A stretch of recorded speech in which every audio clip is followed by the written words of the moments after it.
to the republic for which it stands, one nation, under God, indivisible, with liberty and justice for all.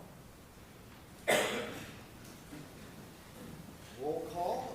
Councilwoman Reeves is absent tonight, but we still have a quorum and we'll proceed with business. First up is approval of tonight's agenda. Does any council member have any additions to the agenda or any questions on the agenda as presented? Make a motion to approve tonight's agenda. Second. It's been moved and seconded to approve tonight's agenda as presented. Any further discussion? All those in favor say aye. Aye. Opposed? Agenda approved. Citizen comments.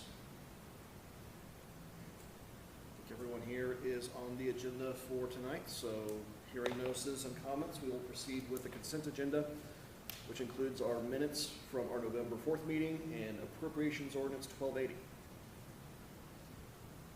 Move to accept the consent agenda. Second. It's been moved and seconded to approve the consent agenda as presented. Any further discussion? All those in favor say aye. Aye. Opposed? Consent agenda approved. On to our items of business tonight. First up, Julie Lyon is here to just provide the council with some updates on economic development. Hello, Julie. It's like 6:02, 6:01 still. Way to go. Good evening. It's been a while since I've been here, but we're finally moving forward. Gonna let you guys know we are in the process of signing a contract with 10K Construction, Chad and Amanda Kishpaw, to build a triplex here on Main Street, residential triplex to be used for childcare for a minimum of 3 years. I feel like that's important to say because it's part of our grant agreement.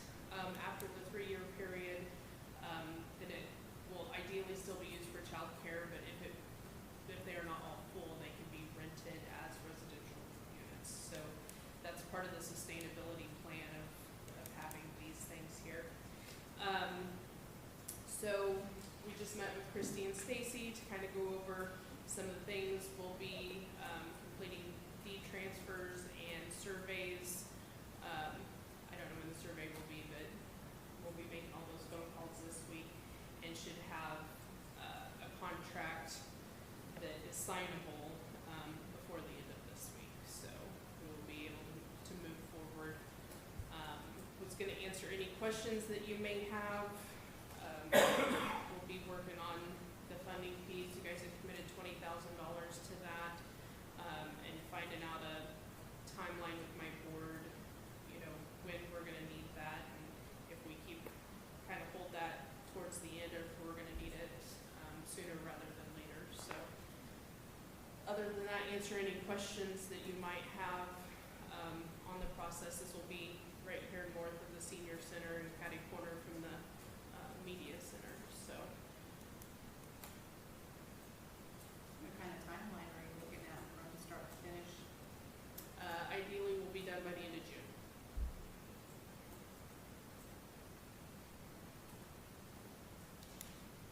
I'm gonna hold my breath, turn and look, thumbs up. Okay, yes.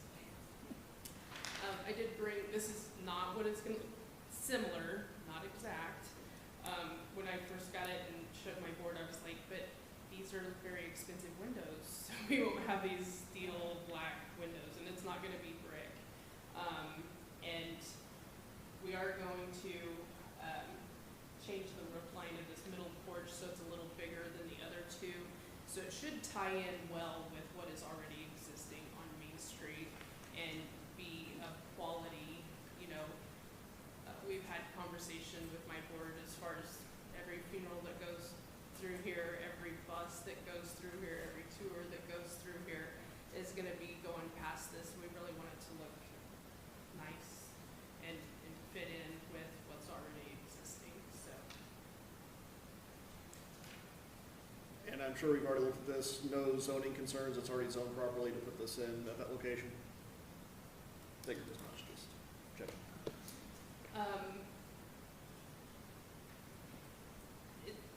It's been an interesting process because with all the grant funding that I received, I try to keep it as local as possible.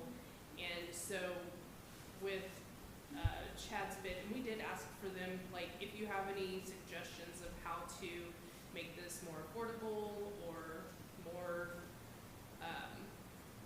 something that would work better than, you know, what I had sent out to them to bid, you know, we're open to suggestions.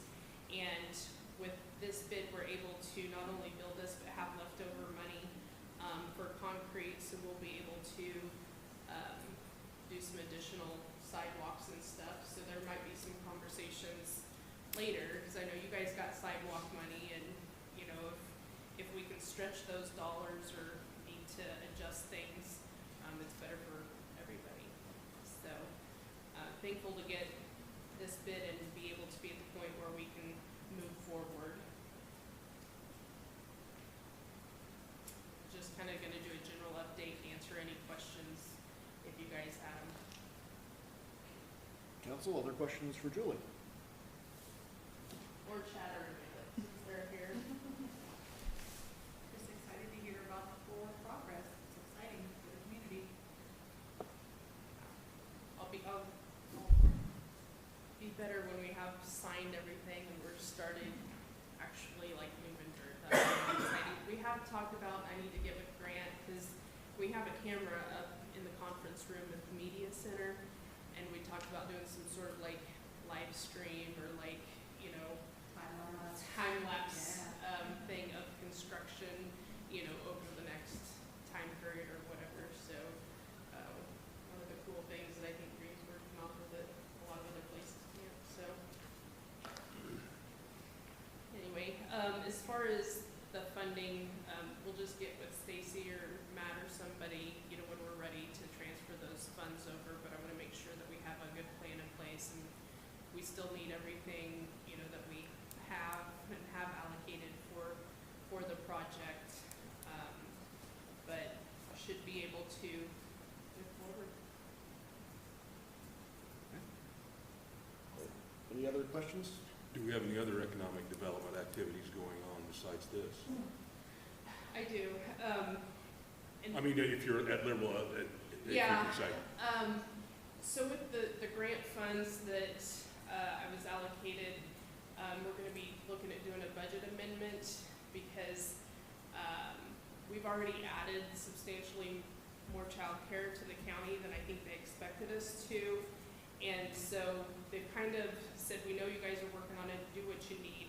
So there's look at acquisition of another property in the county that would be tied into this project, so we could have childcare truly, you know, across the county. And unofficially have been awarded some money for renovation of that property, so it doesn't take away from this building project. We've done several, we just completed a demo in Haviland, where we got a trailer house that had been sitting there vacant since like 1976. I think it was longer than I've been alive, but barely.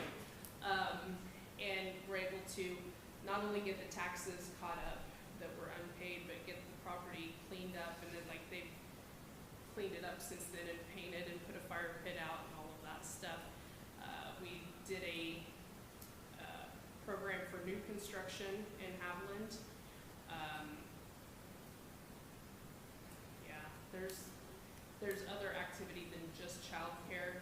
I don't know if you guys were aware, I did receive a Rural Champions grant, and so we're looking at the structure of economic development and my role in that, because with the Rural Champion grant, I get to serve as kind of a higher level teacher, trainer, grant coordinator for multiple counties now. So for Kiowa, Barber, and Comanche counties, working on getting federal funds out here into this portion of the state. So a lot of the stuff that I have going on doesn't just affect Kiowa, but it's the whole region, and kind of get to be teacher's pet for the year. And so if I need any assistance through the state, they're supposed to be readily available. And I've been squeaking a lot. I've already been to Topeka and saying like this process is broken, and have, as far as the grant process itself, to get funding out to these smaller towns. So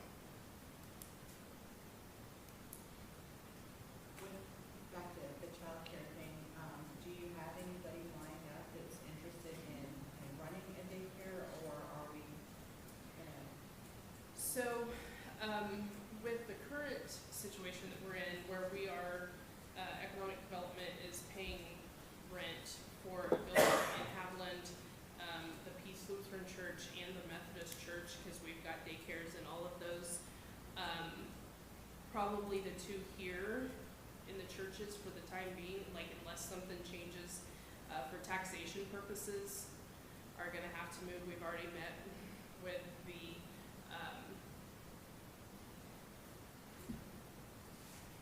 Appraiser? thank you. I just said that word. We've already met with him, and because these are for-profit businesses in nonprofit locations, without doing something, those entire properties will lose their tax exempt status. And so there's some taxation issues. There was a bill that was introduced, I think, 2 years ago. It has been talked about since to maybe help with some of that, but at least two of them will. We've also done something different here because we have a substitute program, and two of our substitutes have become child care providers. And we currently have one that doesn't want to be a provider, but it's like great because I don't have anywhere else to put them for the time being. And that has been really successful. And the thing that we're seeing different here is now all of our child care providers communicate regularly and share information and are supportive of each other and, you know, work together where in other places they are not. And so I think we've changed the dynamic some of what it looks like to be a child care provider and made it easier for people if they do or are interested in it. Not only can it be, you know, profitable for them, but be made as easy as possible to do that. So I'm proud of that work, if nothing else. I understand you got elected as the county commissioner in Kingman I did. County, I did win the election, so I will be a county commissioner in Kingman. and there won't be any kind of legal conflict of interest there. There will not. The Rural Champion grant is processed through Comanche County and is a part-time thing. And so I figured it would pair well. And at my last board meeting, we talked about, you know, roles within economic development, and I've had help that I've been able to fund through grant sources over the past year. So trying to stay within our budget and really stretch that as much as we can, but also we've been fortunate to bring in a lot of grant funding over the past 3 years. So thank you. Thanks, Julie. Thank you. All right, we will move along to our next item of business, just discussion of the city code regarding pit bull dogs. Dennis. Thank you. I've spoken with Stacy about this, and Section 2401 pit bulls gives the definitions of them and the requirements. Under the requirements, 402B says C says 1 pit bull dog is allowed per resident. I have been working with a resident who has a dog that I've been working with her for a while, and she was tethering the dog. We've written her citation for tethering. We worked with her. She was able to obtain a pin to put the dog in. And when I brought it up to her that, you know, hey, you already have 1 pit bull, this is another pit bull, now all of a sudden, oh, it's not a pit bull, it's a mutt. To me, it looks like a pit bull. I'm no expert, so I did some looking, and for us to charge her with that, of course, the burden of proof is on the city. So I would have to obtain search warrants. She won't allow me on her property. I would have to obtain search warrants for getting on her property, for taking DNA from the dog. We would have to then send the DNA off to someplace and have it tested. If it did come back as a pit bull, then we could charge her with having a pit bull.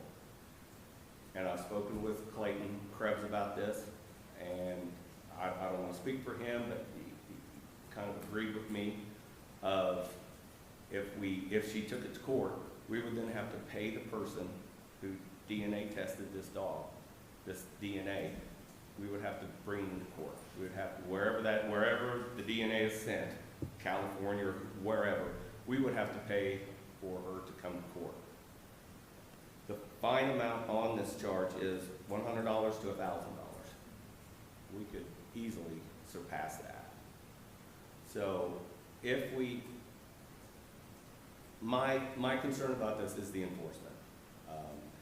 It would fall under, if the dog bit somebody, it would fall under the vicious canine, the vicious dog law.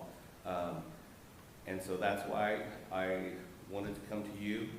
I would like to, because of the enforcement problems, I would like to get rid of this portion of the Article 4. Again, like I said, the enforcement is the problem. And Clayton and I have talked about this when it came to the weeds, because I was, after Mike Hayes passed away, I offered, hey, since I'm driving around, I'll do the weeds. Mike was able to walk on someone's property, do whatever he needed to do. Animal control officer can walk on someone's property, whatever they needed to do. As a law enforcement officer, I don't have that right. I can only go to the curtilage of the house. If I walk back into someone's backyard and by chance I see a dead body, we can't use that dead body because I'm a law enforcement officer. So that's why we have to obtain search warrants. So that's my concern, is the enforcement of it. And I think if another pit bull did bite someone, again, we just go under the vicious animal law. This is an ordinance that has popped up periodically, and it does look like the last time we addressed it was just a few years ago in 2021. I don't recall exactly what we changed a few years ago. What is the difference between we allowed them to have a pit bull in town as opposed, it used to be that we did not So allow we it? went They from were- 0 to 1. They were not allowed at Yeah. all. And I, to be honest with you, Dennis, I was in favor of them not being in town, period. I wonder how many of them we have in town that are not registered in the city. Well, that's probably Because people know of this ordinance and stuff, and they don't want, right. they don't want to bring it to light that they have Right. one. Are the All- dogs that you're speaking about right now, are they registered with the city? I would say probably not. If you're talking about the cost of the DNA deal, if you take someone to court and they lose, don't they pay court costs, have to pay the court costs? Yeah, So would this the cost individual assigned, not have to pay the DNA if they lost on this deal? no, the DNA is, the court can impose a fine of $100 to $1,000. It would be our responsibility at first. If they lost, we could use part of that court cost to pay for that. If they by chance came back and it wasn't a pit bull, then yeah, we're just out the money, Right. because they couldn't be charged with it. I So see what you're saying. We're the ones that asked for the test, so we pay for it. exactly. And again, if they did come back that it was a pit bull, part of the fine, if the judge wanted to fine him $1,000, part of that could be used for paying for that. But if it goes over $1,000, the way that the ordinance reads is it can only be up to $1,000. Now, section 2115 also talks about extra fines or extra fees that can be imposed having to do with kenneling dogs. If a dog bit a dog and we put it in a kennel, we can charge them $25, $10 a day until they're able to get the dog back. That's extra, but it doesn't say anything about DNA, and I think, if I remember right, this happened with Aaron when he was here, and he went to the, I think it was, from what I've heard, it was pretty clear that it was a pit bull. So he went to Amanda May over at the vet clinic, and she immediately says, nope, it's not a pit bull, because she's a pit bull owner. So, It might be just a little bit, why is there more concern about a pit bull than a German Shepherd? I don't know. This ordinance is a separate, I think from what Mark was saying, it was 0, you couldn't have any. And then it went to, you could have one. And on section D of 2-402, we give them one violation. Right. I hate to think of what that one violation might entail. Is it a little kid that gets mauled or something like that? Then it goes Is that, into vicious. is that the one violation we're allowed to have? Well, yeah, but that would also fall under the vicious animal law. We could charge him under the vicious animal law. Since 2020, we've had 2 reported dog bites in the city. One was in 21, and that involved a healer, and one was 22, and that involved a husky. I mean, any dog can bite you. So, you know, back in the day, pit bull bans were everywhere. So, you know, pretty much everybody's gotten rid of them, and I'm not saying that. My concern with this is the enforcement. You've obviously already been dealing with this individual. Has it been an enforcement issue? Has there been, people raising questions or possible Neighbors, vicious behavior? Or neighbors complaining that the dogs were running around. One time it was off the property.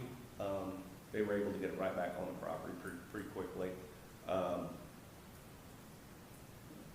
The way we really got involved with it was she was tethering up to a fence, which is a violation of our city ordinance. So we went over there, we issued her a citation for it. I worked with her. She was able to obtain a pin, a large pin that she put together, and now the dog at least isn't being tethered. So that's when I talked to her about, you know, it's a pit bull, and that's when, oh no, it's not a pit bull. So. And your recommendation is to maybe relax the code just so the enforcement piece is not there? Well, my suggestion would be, because of the enforcement problems, is there's no need to have 2-401 through 404. Basically treat pit bulls just like any other Just dog. treat a pit bull like any other dog. If a pit bull bites, then we'll go under the vicious animal. You know, I'm a dog lover. I've got 8 of them. Me too. Yeah, Lives outside the city and limits. You live outside the I city live limits? outside the city limits. And I only have 4 of them at a time. Sometimes I have 8, but usually I only have 4. But, yeah, but I'm What do outside you the do city with the limits. other 4? My wife keeps them in Kansas City, and so that's, yeah. So, yeah, I'm outside the city limits. But if one of my dogs jumped on somebody, I think the other ones would jump on them too.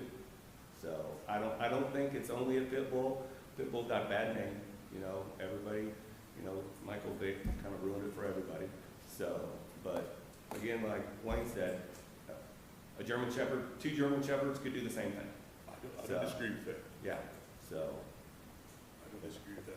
So I would ask that, you know, that we just get rid of it, and like I said, if they bite, if 2 dogs bite, then we'll charge them with 2 counts of vicious animal, and we'll follow the policy on the ordinance on that. So just verify with me, what part of this are you wanting to change? 402C, the 1 pit bull dog is allowed per residence. Okay? Well, just throwing this out there, we would have just the same enforcement problem with 1 pit bull as with 2, because we would still have to prove the 1. Is Can I that correct? interject? I think it's really getting rid of the pit bull section, Article 4, completely. I think if we're looking for ease of enforcement, Yes. that's Yes. probably the solution. Yes. Just treat them like any other dog. Treat them like any Correct. other dog.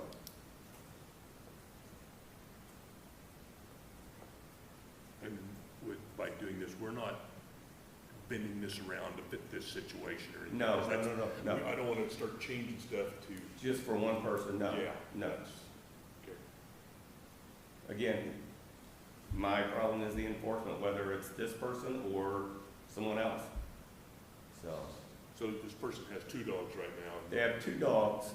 One they keep inside that I know, well, probably if I said that's a pit bull, she'd probably tell me, oh no, it's not a pit bull either. So I don't know. But to me, it looks like a pit bull. It has the face structure of it. But like I said, I'm no expert. So, but like I said, I talked to Clayton about it at court last week. Was it last week? And he kind of agreed. So I don't want to speak for him. But he agrees that there could be an enforcement issue.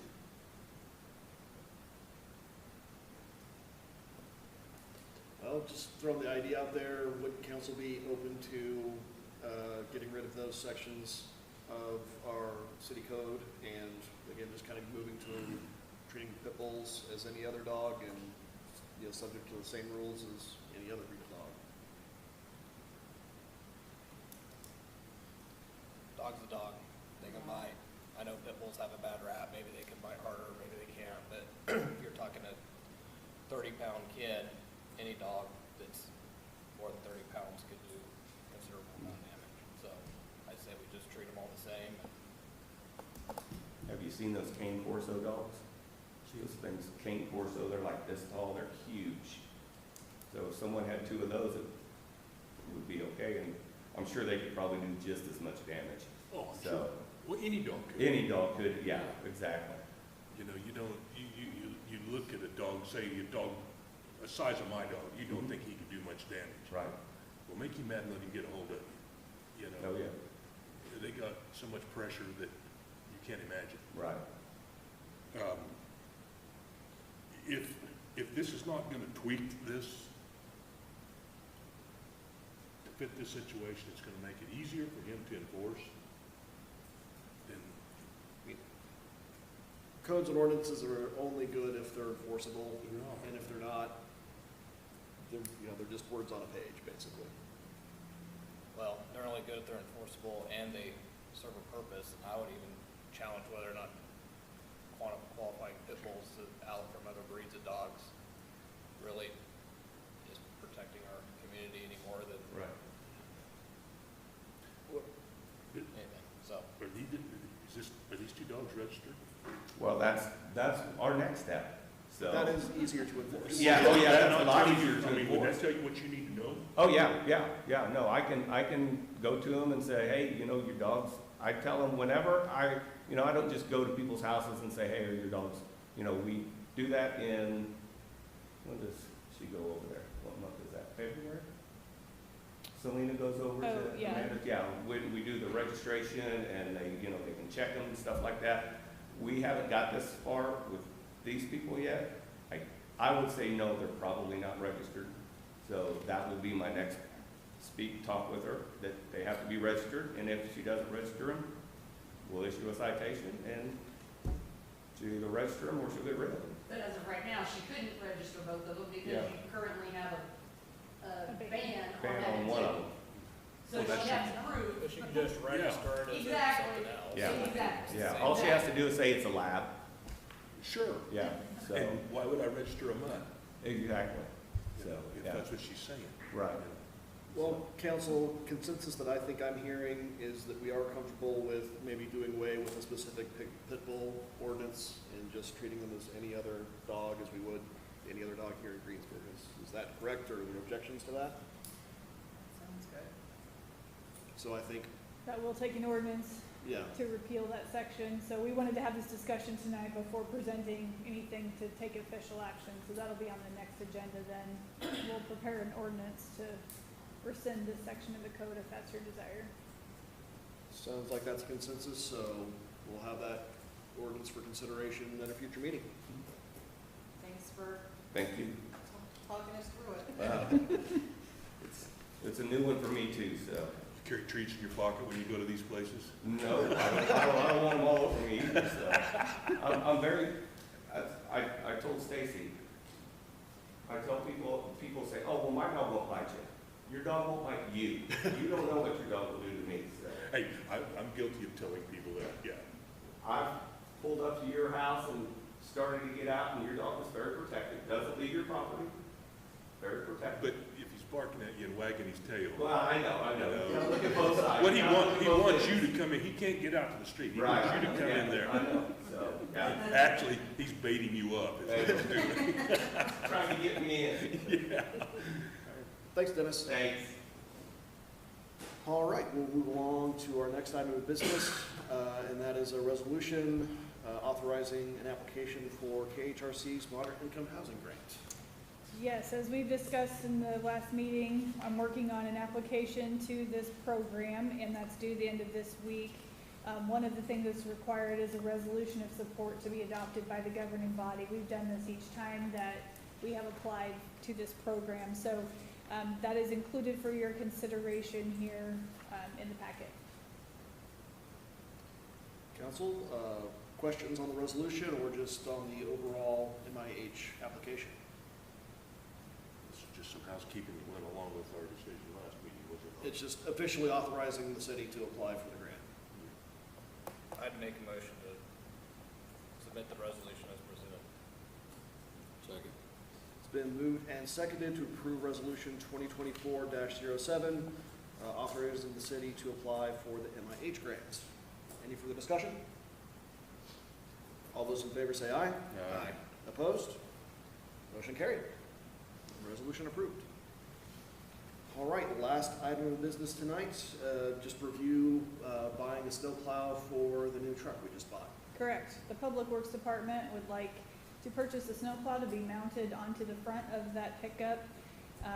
It gives us another truck to be able to move snow around if we get some this winter. They are, I think, calling for a wetter winter, so we'll see what that means.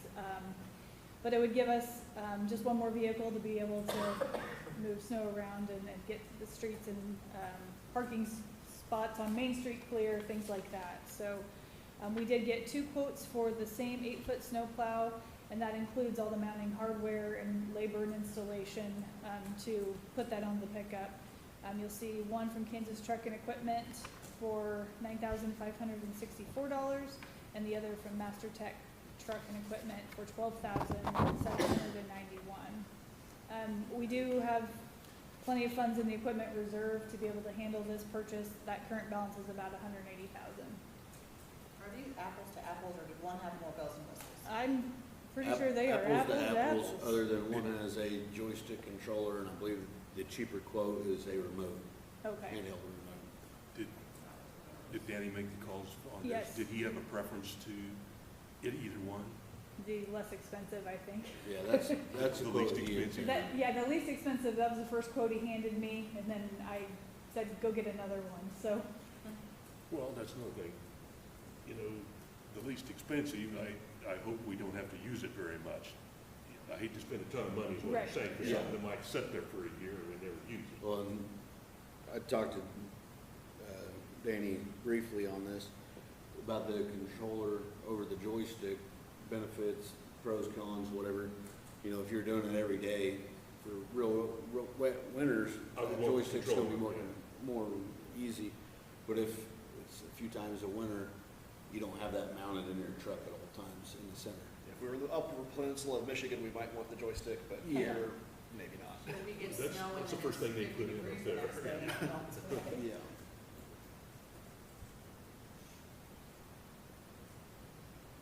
I do think it would be beneficial to use that truck for more than one purpose, or more than the few it's already designated for.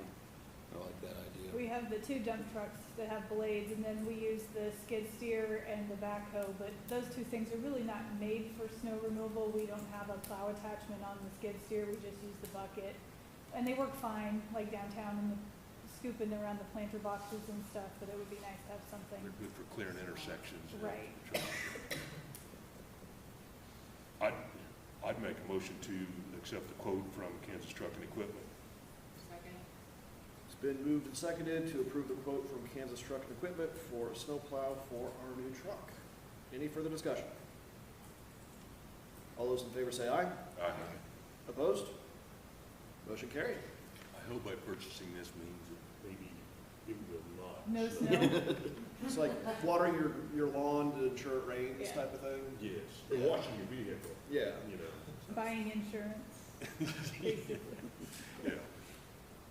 All right. That takes care of our items of business tonight. We'll move on to city staff reports. Stacy. I am finalizing the language for the transportation alternatives request for qualifications for engineering firms. I'm waiting through some KDOT language to make sure I have it all correct, and before I get that out there to advertise and send to potential engineering consultants. So I'm gonna get that finished up this week. The USDA letter of conditions for the Pay Stiller project was sent to KPP the week before last, and KPP signed it within a day and turned it back around to USDA. So now that project is officially in motion. There's been some discussion about a groundbreaking event at a KPP member city now that that letter of condition has been signed, so stay tuned for an announcement for that. This Thursday I'll be in Wichita for the monthly KPP board meeting, so we'll probably learn more then. This week, with that resolution, I'll be finishing up the MIH grant application and we'll get it sent in by the deadline Friday. Last week we received our annual renewal for G-Works, which is the software we use for billing and payroll, all the things, basically accounting. And we saw more than double of a price increase. And so Christy and I started reaching out to a couple other companies we've had conversations with so far just to get some alternative pricing to see what other options are out there. It was a pretty significant increase that we were not expecting to see. So we're doing a little shopping to see what's out there. This may come to you as in a future agenda item. We'll see.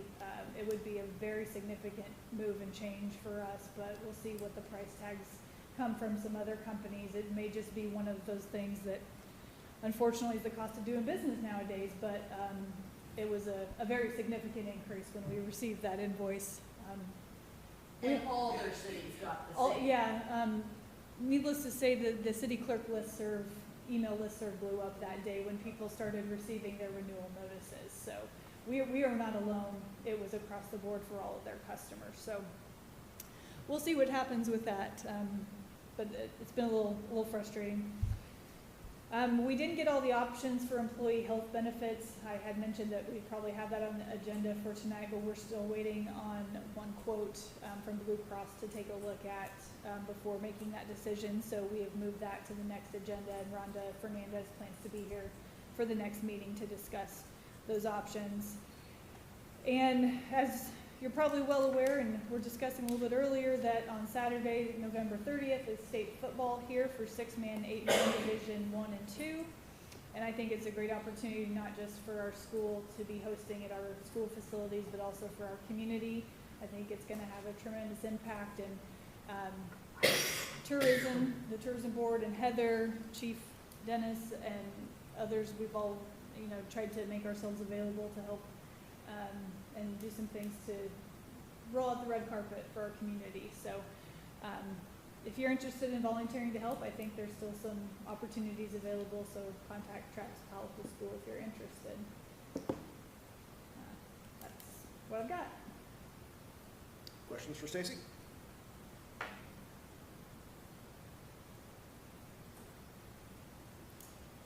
Hearing none, do we have any governing body comments tonight?